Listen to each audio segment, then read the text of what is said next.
So today what I have for you? Today I have for you a very significant writer, Margaret Eleanor Atwood. And remember that it's a Canadian writer. हो सकता है कि new literature जब मैं आपको पढ़ा रहा था तो मैं इन पे कुछ बात किया होगा, लेकिन आज मैं इनके ऊपर जो मुझे बात करनी है वो बहुत ही इंपॉर्टेंट है। इनका एक फिक्शन है, द एडिबल वुमन। उसका स्टोरी नॉट पॉसिबल टुडे की today I will tell you about the story. Today I will only discuss the biographical study. और हम द एडिबल वुमन इसलिए आपसे डिस्कस करना चाहते हैं कि अभी जेंडर स्टडीज से रिलेटेड या जो राइटर है या उनका जो मास्टर पीस है वो सब हम लोग डिस्कस कर रहे हैं। इसके पहले द बेल्जॉर सिल्विया प्लाथ का हमने डिस्कस किया था। उसके पहले अगर आपको याद होगा ब्रिटिश राइटर जॉर्ज इलियट के नॉवेल, 3 नॉवेल्स को मैंने डिस्कस किया था। और इवन वर्जीनिया वुल्फ को लेकर के भी मैंने बात की थी, लेकिन वर्जीनिया वुल्फ के कुछ वर्क्स है उसको लेकर के मैं इसके बाद बात करूंगा, इस पार्टिकुलर वर्क के बाद। खासकर उनका एक द प्रोफेशन फॉर वुमन एक वर्क है, उस पर हमें बात करनी, that's very important. But in today's class, what you have to go in today's class, you have to go with this important writer, Margaret Eleanor Atwood, especially her work and what she has done as a literary figure, and which questions are important from the perspective of UGC net. तो सबसे पहला चीज की जो Margaret इलीनर Atwood है वो new literature की बड़ी राइटर है। न्यू लिटरेचर पर मैंने कई लेक्चर दिए थे, वो सब अवेलेबल है कि न्यू लिटरेचर होता क्या है, how you can understand new literature, या उसका ऑब्जेक्टिव क्या है, एम क्या है, क्यों उस लिटरेचर को न्यू लिटरेचर कहा जाता है, उसमें क्या क्या चीजें हम देखते हैं। तो वो सारी चीजें आप वहां पे जा सकते हैं। बट ये यू सी की I have picked up this writer because I have to discuss gender crisis, gender identity, power of control, ये सब चीजें, तो ये सब उनके वर्क में द एडिबल वुमन में मिलता है। अब सवाल ये उठता है कि मार्गरेट इलिनोर एटवुड, इनका जो जन्म हुआ है 18 नवंबर 1939 को हुआ है। एक पॉइंट हमें समझना है कि she was born in 1939। And 1939 जो डेट है एक दूसरे पर्सपेक्टिव से भी इंपॉर्टेंट है कि सेकेंड वर्ल्ड वॉर की जो शुरुआत दुनिया में हुई है वो 1939 में हुई है। मार्गरेट एटवुड जो है she was a Canadian poet, she belongs to Canada, this is another important point.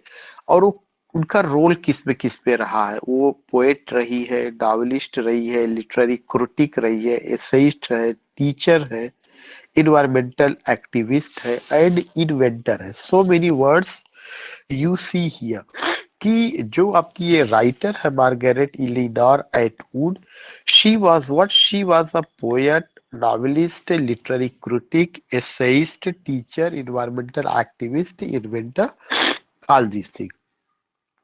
Since 1961 she has published 18 books of poetry, 18 किताबें पोइट्री का, 18 किताबें नॉवेल का, 11 books of non-fiction, 9 collections of short fiction, 8 children's books and 2 graphic novels, and a number of small press editions of both poetry and fiction.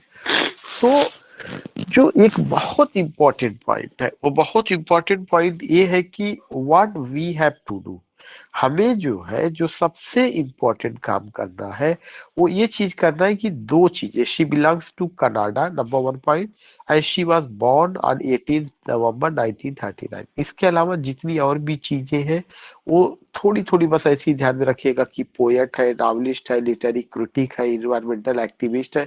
ये सब जरूरी नहीं कि 18 किताबें पोइट्री का, 18 नॉवेल का, इससे हमें कोई मतलब नहीं है। तो अभी तक जितना बताया गया, there are two important things, she was born on 18 December 1939, and दूसरा पॉइंट की Canadian poet. Next point which you have to go, that is, and a number of small press editions of both poetry and fiction.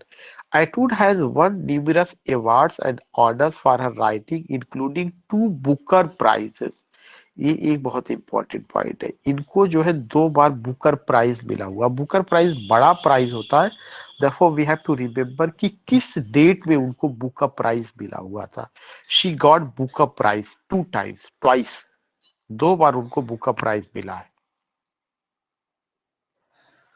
She got Booker prize twice, 2 बार उनको Booker prize मिला है, हमें इस पर ध्यान में रखना है। उसके बाद एक सेकेंड पॉइंट आता है कि या she got Booker prize 2 times। The Arthur C Clarke award भी उनको मिला हुआ है। द गवर्नर जनरल्स अवार्ड मिला हुआ है। द फ्रेंच काफ्का प्राइज मिला हुआ, प्रिंसेस ऑफ ऑस्ट्रिया अवार्ड मिला हुआ है, द नेशनल बुक क्रिटिक्स मिला है, and PEN central life time achievement awards. PEN तो काफी इंपॉर्टेंट है, और जो हम लोगों के यहाँ पीजीटी में जो राइटर्स है, खास करके वहां से भी एक क्वेश्चन पूछा जाता है, खासकर मुल्कराज आनंद वगैरह से रिलेटेड और आर के नारायण वगैरह से। तो पीईएन का मतलब एक ऑर्गेनाइजेशन था जिसका मतलब पोएट्स है, प्लेराइट्स है, एसेइस्ट और नॉवलिस्ट है। एक ऑर्गेनाइजेशन जो है यूएसए में बनाया गया था। तो PEN centre USA life time achievement award, ये अवार्ड हमें ध्यान में रखना, और बुकर प्राइज हमें ध्यान में रखना। अगर बहुत सारे अवार्ड नहीं ध्यान में रखते तो what we have to remember, she got Booker prize 2 times। और पीईएन जो उनको अवार्ड मिला हुआ, PEN centre USA Lifetime Achievement Award. A number of her works have been adapted for film and television. बहुत सारे उनके वर्क को adapt किया गया था फिल्म और टेलीविजन के लिए। तो मेरे साथ जस्ट आप रिकॉल करिए या रिवाइज करिए कि Margaret Atwood belongs to which nation, किस राष्ट्र से बिलोंग करती है। Give me quick response without delay. I know that you know, I know that you know, but you have to Canada. respond me. Canada. She belongs to She was Canada. Canadian writer. She was Canadian writer. Margaret Eleanor Atwood was a Canadian writer. When was she born? When was she born? 1939. 1939. She 18 was born November in 19. 18th November 1939. That's good. She was born on 18th November 1939. And how many Yes. times she got Booker Prize? Two, Two two times. times. Two times. 2 times. Two She times. she got Booker Prize 2 times. And I just shared with you that there was a center, Penn Center, PEN, Penn Center USA. What is the full form of PEN? Poet, essayist, novelist. Poet, essayist and novelist. And P stands for poet and playwrights also. Poets, playwrights, essayist and novelist. P जो है 2 times का उसका meaning निकालना है। Poets, playwrights, essayist and novelist. ठीक है, ये सब चीजें हमने देखा। कैन यू टेल मी कि when you talk about this lady या when you talk about this author, how do you remember? You remember her as a literary critic, you remember her as an essayist, as a teacher, as an environmental activist, poet and novelist. What do you not find her? What do you not find her? Dramatist. As a dramatist. Yeah, that's good. You don't see her contribution in the field of drama. उनका contribution जो field of drama में है उसमें नहीं। तो ये general question है कि 18 नवंबर 1939 को she was born, and we come to know that she got the Booker Prize 2 times, and Governor General's Award उनको मिला, all these things, and lifetime PEN Achievement Award, these things we came to know. Okay, now we are going to take the second sheet। उनका और क्या चीज रहा है, जो चीज वहां पे डिस्कस किया गया वही सेम चीज यहाँ पर है। बॉर्न मार्गरेट इलेनर एटवुड नवंबर 1839, और एज 83 पे उनका डेथ होता है। अट्टावा अंटारियो कनाडा में, वो कनाडियन पोएट है। अट्टावा अंटारियो कनाडा। यहाँ पे आप एजुकेशन को देख रहे हैं कि विक्टोरिया कॉलेज टोरंटो से उनका जो है एजुकेशन हुआ है। रेडक्लिफ कॉलेज से एमए हुआ है।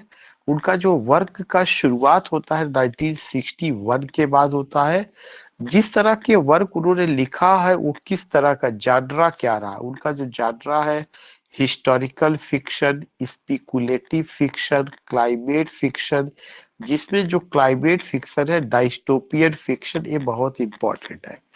Dystopian fiction, may I know what dystopian fiction refers to which type of fiction? Dystopian fiction कैसा फिक्शन होता है? आप तो अपोजिट ऑफ यूटोपियन, या opposite of utopian sir. opposite of utopian. Dystopian fiction is a type of fiction in which you find destruction, devastation, या आप कह सकते हैं कि समथिंग पूरा का पूरा तबाही नेचुरल कैलामिटी की वजह से, नेचर की वजह से, जैसे अभी टर्की में नेचुरल कैलामिटी अर्थक्वेक का आया, फ्लड का आना, या जो है सुनामी का आना, उसकी वजह से जो पूरा तबाही होती है। या समटाइम्स वी सी कि जो आपके दूसरे प्लानेट से कभी कभार दिखाया जाता है कि बहुत सारे स्पेसीज या प्रजातियां या लोग आते हैं, उनकी इंसानों से लड़ाई होती है and they devastate the whole structure of the world. वो सब चीजें यार, तो ये सब जो फिक्शन है वो किसका, डायस्टोपियन फिक्शन है। जैसा आपने बताया कि यूटोपियन फिक्शन का अपोजिट होगा। यूटोपियन फिक्शन में हमेशा अच्छी अच्छी बातें होती है, क्रिएटिविटी उसमें ज्यादा होती है, डिस्ट्रक्शन वगैरह नहीं होता है। लेकिन डायस्टोपियन फिक्शन में हमेशा जो है चीजों का तबाही, बर्बादी, all these things we see, all these things we find. तो इस तरह की चीजें, चूंकि वो इन्वायरमेंट से इन्वायरमेंटलिस्ट रही है, तो उन्होंने इस पे जरूर बात की है कि आखिर जब आप नेचर से छेड़खानी करते हैं तो उसका परिणाम आपको किन किन रूप में भुगतना पड़ता है। तो जानरा ये भी आपको ध्यान में रखना है। हिस्टोरिकल फिक्शन वो होता है जो हिस्ट्री के सब्जेक्ट मैटर या इवेंट को लेकर के लिखा गया। स्पेकुलेटिव फिक्शन ऐसा फिक्शन होता है जिसमें स्पेकुलेट किया जाता है कि it may happen in coming days, ऐसा ऐसा हो सकता है। ये सब चीजें। क्लाइमेट फिक्शन हम समझ रहे हैं कि क्लाइमेट फिक्शन डायस्टोपियन फिक्शन। अब उसके बाद है उनका इम्पोर्टेंट वर्क। ये सेक्शन सबसे इम्पोर्टेंट है if you are preparing for UGC NET और सिलेट या कोई भी कॉम्पिटिटिव एग्जामिनेशन, जहां पर कि आपको अगर इनके बारे में बात करनी है तो किसी भी राइटर का जो उनका वर्क होता है एट अ ग्लांस में, वो बहुत इंपॉर्टेंट होता है। उनका एक वर्क रहा सरफेसिंग 1972 में आया हुआ है, it's very important. The handmades tell 1985 में आया हुआ है, कैट्स आई 1988 में आया है, एलियास ग्रेस 1996 में आया है, द ब्लाइंड एजाजिन 2000 में आया है, और रिक्स एंड क्रेक 2003 में आया है, द टेस्टामेंट्स 2019 में आया है। So these works you have to remember कि ये उनका नोटेबल वर्क्स है, बहुत इंपॉर्टेंट है। और आपको इसको क्या करना है, एकदम से रट लेना है कि surfacing 1972, the handmades tell 1985, cat's eye 1988, Alias Grace 1996, the blind assassin 2000, और Oryx and Crake 2003, then you find the testaments 2019। उनके जो स्पाउस है या जो बेटर हाफ रहे हैं, जॉन पॉल्क पहले थे। जॉन पॉल्क उनके हस्बैंड जॉन पॉल्क थे। मैरिज 1968 में हुई थी, डिवोर्स 1973 में हुआ था। उसके बाद वो लिव इन रिलेशनशिप में रही है, मैरिज उन्होंने नहीं किया। 1973 से ही ग्रीव गिब्सन के साथ वो जो है लिव इन रिलेशनशिप पे रही है, और ग्रीव गिब्सन की जो डेथ होती है 2019 में हो जाती है, और उनका एक चिल्ड्रन है। तो चिल्ड्रन से या इससे कोई मतलब नहीं है, but we must know about the husband, we must know about her partner, we must know about her work, and we must know कि she got education from which institute। तो एक बार आप मेरे साथ फिर से ये सब चीजें रिकॉल करिए कि उनका जो एजुकेशन हुआ, specially BA, from which college she did her BA. Victoria college.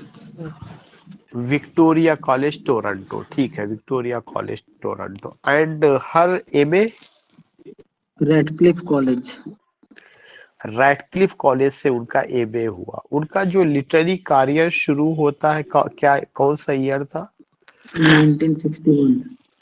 1961 में। And she is famous for writing historical fiction, speculative fiction, climate fiction, dystopian fiction. Already I explained ki what is dystopian fiction. Already I explained. Now tell me that she has some important works. There is a work Surfacing. Which year Surfacing published? Which year 1972. 1972. Which year The Handmaid's Tale?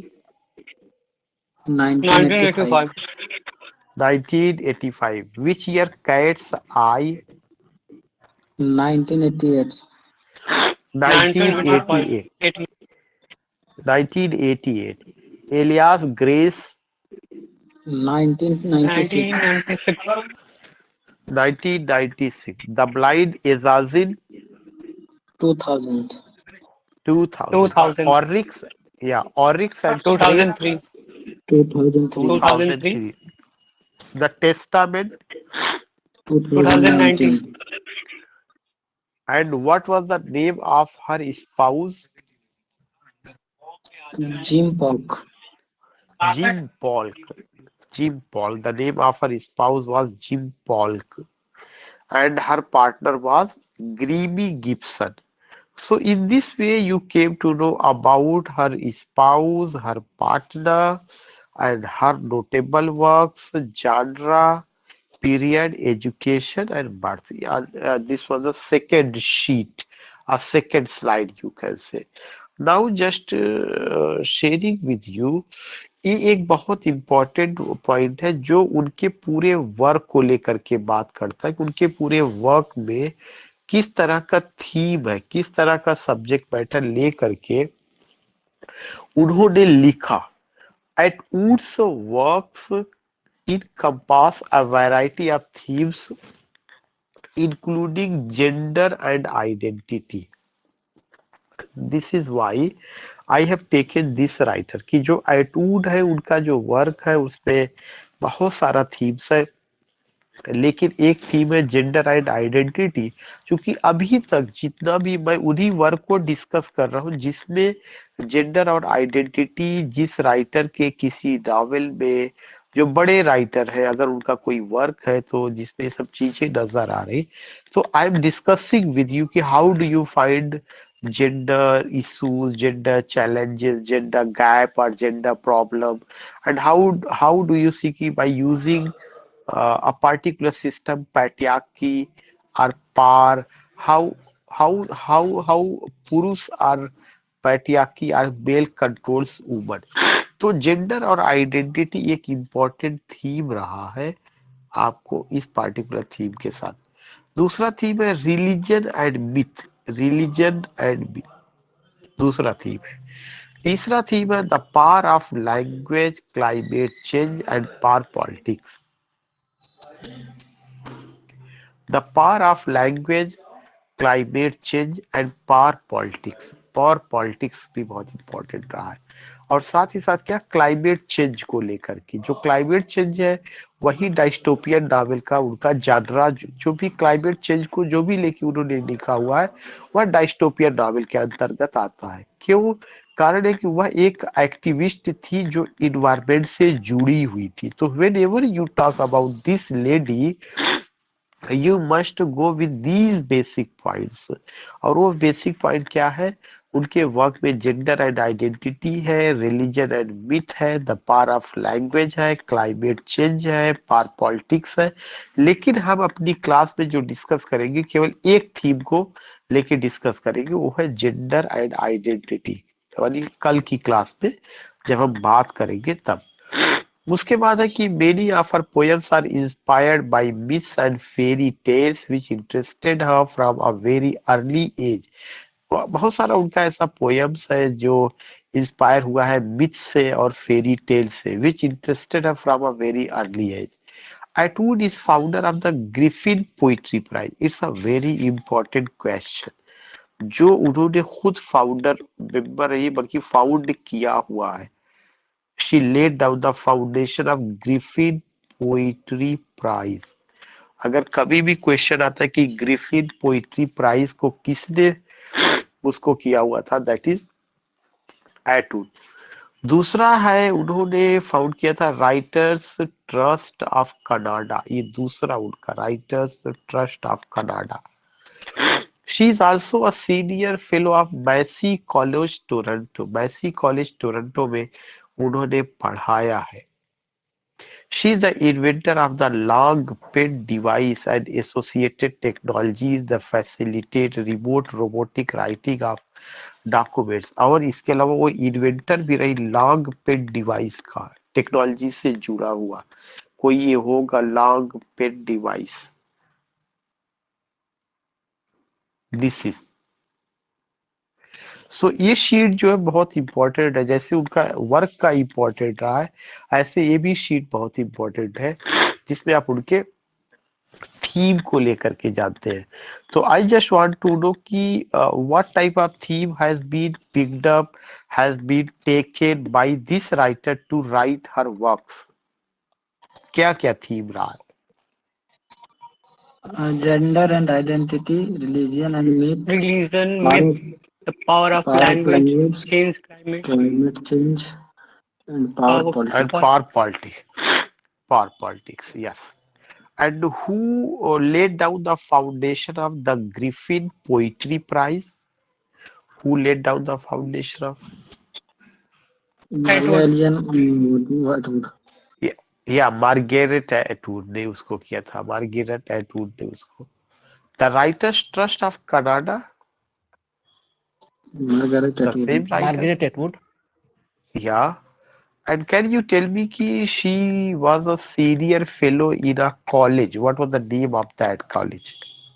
Massey College, Toronto. Massey College, Toronto. And she was also the inventor of a device, Long pen Long device. pen. long pen device. So in this way, within 3 sheets, you became able to understand some basic, you can say sir, basic what is long concept. pen device? Yeah, long pen device actually, it's the part of a robotic system. Already you find here ki long pen device and associated technologies. Long pen device, this is associated with technologies that facilitate remote robotic writing. This is what, this is a remote robotic writing of documents.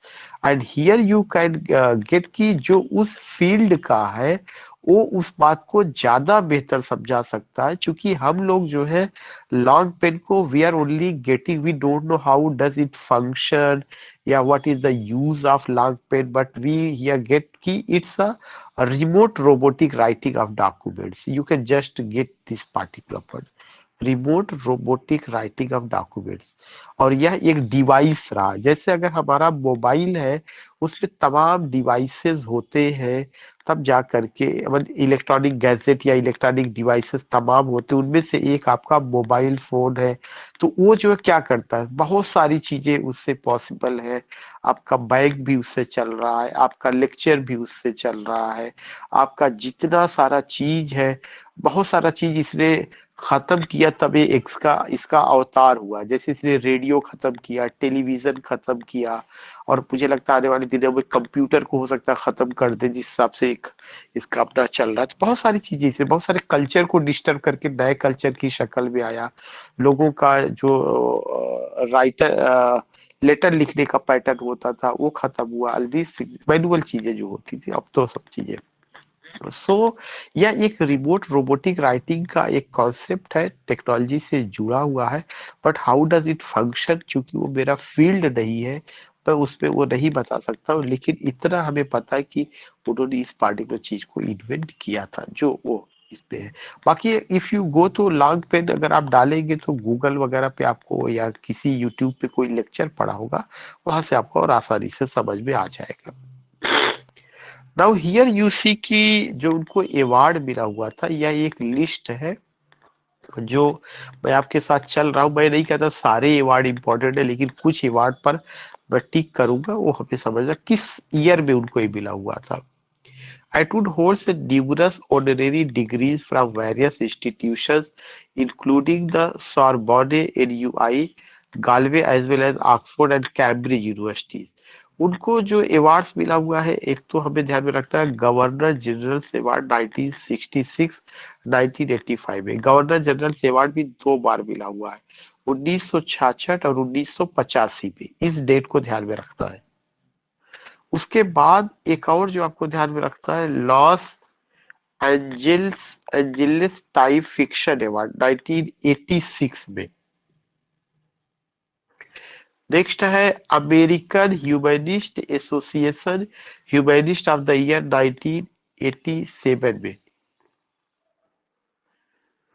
Then you find कि एक उनका award, ये भी आप outstanding Canadian award, ये भी आप ध्यान में रख सकते हैं इस शीट पर। मैं फिर से बता दूं, इस शीट पे governor general award, Los Angeles Time fiction award, American humanist association, outstanding Canadian award. Then you see की बुकर प्राइज 2000 और 2019 में, ये सबसे इंपॉर्टेंट है। बुकर प्राइज अमूमन पूछा जाता है, बाकी आप कोई अवार्ड ध्यान में रखिए या नहीं, Booker prize you have to remember कि उनको 2000 और 2019 में बुकर प्राइज मिला हुआ है। You can just go here also. Franz Kafka एक बड़े क्रिटिक है, तो फ्रैंज काफका प्राइज 2017 में उनको मिला हुआ है। नेक्स्ट है ब्रिटिश एकेडमी प्रेसिडेंस मेडल 2020 में मिला हुआ है। इस तरह के तमाम प्राइज है। Fellow royal society of literature 2010 पे। आई एम नॉट सेइंग कि सब कुछ आपको करना है, लेकिन कुछ चीजें जैसे बुकर प्राइज है वो बहुत इंपॉर्टेंट है, और पहला उधर का जो था उसको आपको देख लेना है। Here you see Emerson Thoreau medal 2020 में। बाकी ये ऑनरेरी डिग्री है। ऑनरेरी डिग्री तो मैं आपको नहीं कहूंगा कि इसमें कुछ देखना या करना आपके पास है, तमाम यूनिवर्सिटीज ने उनको दिया ऑनरेरी डिग्रीज का। अब उनके वर्क पर हम लोग आते हैं। वर्क उनका हम लोगों ने पहले भी डिस्कस किया था, लेकिन फिर भी यहाँ पे कुछ वर्क है। एक वर्क उनका जिसपे हमें बात करनी कल, द एडिबल ऊबर 1969 पे नॉवेल है। सरफेसिंग 1972 में नॉवेल है। लेडी ऑरेकल 1976 में नॉवेल है। Life before man 1979 finally for the governor general award. Life before man ये भी जो है आइडेंटिटी जेंडर स्टडीज को लेकर के है। बॉटली हार्प बड़ा फेमस रहा। बॉटली हार्प मार्गरेट एटवुड का बॉटली हार्प 1981। इसका डेट और समरी इसका लाइफ बिफोर मैन का। Bodily Harm is very famous. The handmades tell 1985 में। कैट्स आई 1988 में। द रबर ब्राइड 1993 में। एलियास ग्रेस 1996 में। द ब्लाइंड एजाजिन 2000 में। प्लस उसको जो है जो भी और आप कह सकते हैं कि जिस चीज के लिए वो अवार्ड मिला वो भी यहाँ लिखा हुआ है। जैसे द ब्लाइंड एजाजिन के लिए उनको क्या मिला हुआ था, बुकर प्राइज। एक क्वेश्चन ध्यान में रखना है। बाकी और अवार्ड को तो मैं बात नहीं कर रहा हूँ, लेकिन यहाँ पे आपको ध्यान में रखना है। तो मेरे साथ आपको अवार्ड पे तो मैं नहीं ले चलूंगा, लेकिन मैं इतना जानना चाहता हूँ कि she got Booker prize 2 times. जो 2 बार उनको बुकर प्राइज मिला हुआ, कब कब मिला हुआ है? 2000 and 2019 2000 और 2019 में। गुड 2000 और 2019 में। बाकी इनका जो वर्क है, द एडिबल वूमन 1969 ये आपके सामने है। सरफेसिंग 1972 है। लेडी ऑरेकल 1976 है। Life before man. Bodily Harm मुझे जहां तक याद है कानपुर यूनिवर्सिटी में एक प्रिस्क्राइब्ड था, ये 3rd ईयर में चलता है। और the handmades tale, cat's eye, the robber bride, Alias Grace, the blind assassin, जो 2000 में उनको बुकर प्राइज मिला था, किस वर्क के लिए मिला था?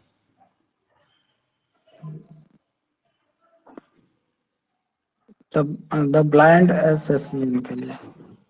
द ब्लाइंड एजाजिद, ठीक। उसके बाद है ऑरिक्स एंड क्रेक 2003 में, एंड द पेनिलोपे 2005 में, the year of the flood 2009 में, बैड एडम बैड आदम 2013 में, scribbler moon, the heart goes last, hagseed, the testaments, जो आपका टेस्टामेंट है 2019 joint winner of the Booker prize, ये joint winner थी Booker prize की। बाकी ये शार्ट फिक्शन रहा है। शार्ट फिक्शन में डांसिंग गर्ल है, मर्डर इन द डार्क है, ब्लू बियर्ड्स एग है, वाइल्डरनेस टिप्स है। आई एम नॉट सेइंग कि आपको ये पूरा तैयार करना है, लेकिन एक नजर में कम से कम उनका नॉवेल तो आपको पूरा तैयार करना है। शॉर्ट फिक्शन बहुत इंपॉर्टेंट नहीं ना, एक बार आपको उनका नाम पता होना चाहिए कि हाँ ये चीजें रही है।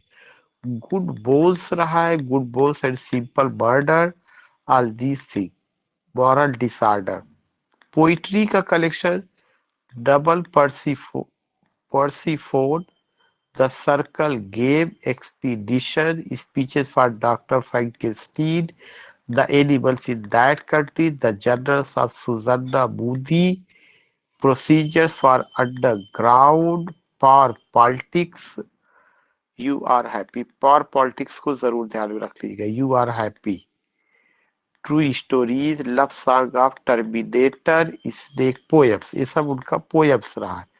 एट अ ग्लांस में, but you have to only go with the book, the door, dearly. बाकी ई बुक्स है, ऑटोबायोग्राफीज है, all these things USC, childhood children's books है, नॉन फिक्शन है, ग्राफिक नॉवेल्स है, ड्राइंग्स है, टेलीविजन स्क्रिप्ट है, ये सब उनके वर्क रहे हैं। और ऑडियो रिकॉर्डिंग है, the poetry and voice of Margaret Atwood reads, ये सब चीजें रही है। आई एम नॉट सेइंग कि ये सब चीजें, filmography, she is credited as playing herself in all 26 episodes, the wide world of wedding Wanda, इसके 6 एपिसोड्स पे उन्होंने जो है रोल प्ले किया है, which she wears funny hats to match the various themes. So what I want to tell you कि whenever you go, you have to go with her fiction, you have to go with her collection of the poem। और जैसे इनका non fiction है, graphic novels है, liberty, बहुत सारा work है, तो ये सबका सब समझना या वो करना आसान नहीं है।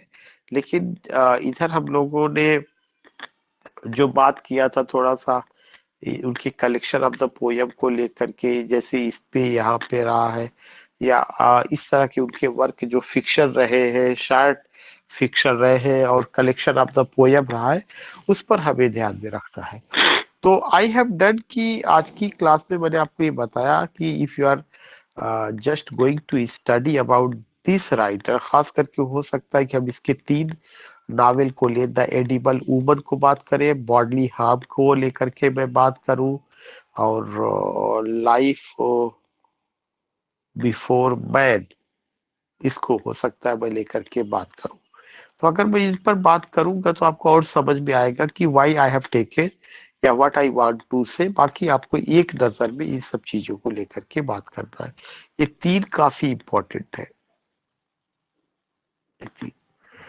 तो thank you for joining this class, and thanks for giving your time, and I think now I have to just conclude here. Okay, thank you Krish, thank you Suman, Manisha, and thanks to all of you. Thank you Shivam, Jagriti. Yeah, Jagriti is saying these three works is sufficient for it. Yeah, absolutely, Jagriti. Actually, most of the questions comes from biographical study and other thing. तो हम लोग जो है इन तीनों work को अगर कर लेते हैं तो काफी कुछ कवर हो जाएगा उस पे जो है। ओके।